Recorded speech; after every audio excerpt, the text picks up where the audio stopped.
அந்த பல துளி ரத்தம் வந்து குரு வந்து எடுத்து அந்த நாகத்துக்கு வந்து ஊட்டி விட்டுறாரு. ராஜநாகமும் குருவின் சாபத்துக்கு நாம் ஆளாகாம நம் கடமையை நிறைவேறியதே அப்படின்னு சொல்லி நினைச்சிட்டு ரொம்ப சந்தோஷமாக அந்த ரத்தத்தை வந்து உறிஞ்சிட்டு வந்த வழியிலேயே அந்த ராஜநாகம் போயிருச்சு. குருவும் சீடனின் உயிரை வந்து காப்பாற்றிய நிம்மதியோட அவன் கழுத்தில் அந்த கத்தி எடுத்து வச்சார் இல்லையா, இது வப்போன்னு தெரிஞ்சு அதுக்கு முன்னாடியே பச்சளை சாறு இதெல்லாமே பிழிஞ்சு வச்சிருந்திருப்பாரு. அதை வந்து அவனுக்கு வந்து பற்று போட்டு விட்டு நிம்மதியாக இவரும் தூங்கியிருப்பார்.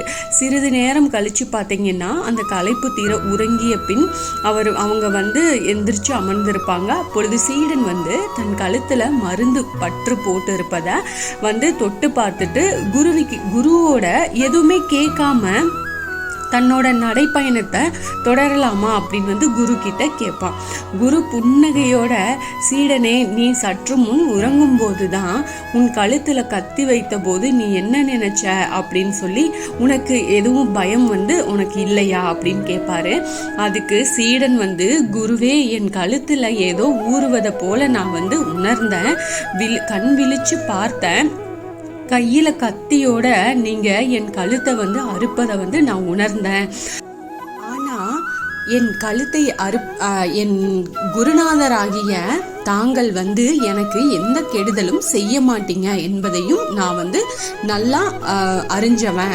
அதனால நான் நிம்மதியாக மறுபடியும் உறங்கிட்டேன் அப்படின்னு வந்து சொல்வார். இப்பொழுது எழுந்ததும் என் கழுத்தில் உள்ள மூலிகை பற்றை நான் வந்து பார்த்தேன். நீங்கள் வந்து அந்த மூலிகை வச்சு பற்று போட்டிருக்கிறத நான் வந்து பார்த்தேன். என் குருநாதராகிய உங்களுக்கு என் முன் உயிர் உள்ளம் அனைத்தும் அர்ப்பணம் செய்கிறேன் அப்படின்னு சொல்லுவான். அதனால எனக்கு எதிலும் எந்தவித கவலையும் இல்லை அப்படின்னு சொல்லி ரொம்ப பணிஞ்சு அந்த குருவுக்கு வந்து ரொம்ப பணிஞ்சு வணங்குவான்.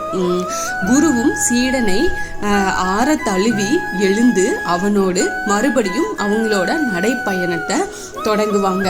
ஞான குருவை முழு நம்பிக்கையுடன் ஏற்றுக்கொண்டால் வாழ்வில் எப்போதும் நல்லதே நடக்கும்.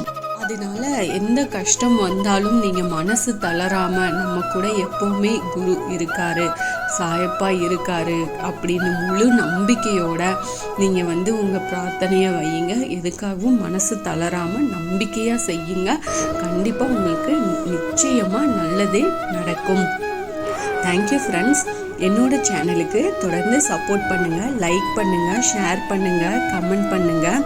ப்ளீஸ் மறக்காமல் சப்ஸ்கிரைப் பண்ணுங்கள், பெல் ஐக்கானை கிளிக் பண்ணுங்கள். மீண்டும் அடுத்த பதிவில் சந்திப்போம்.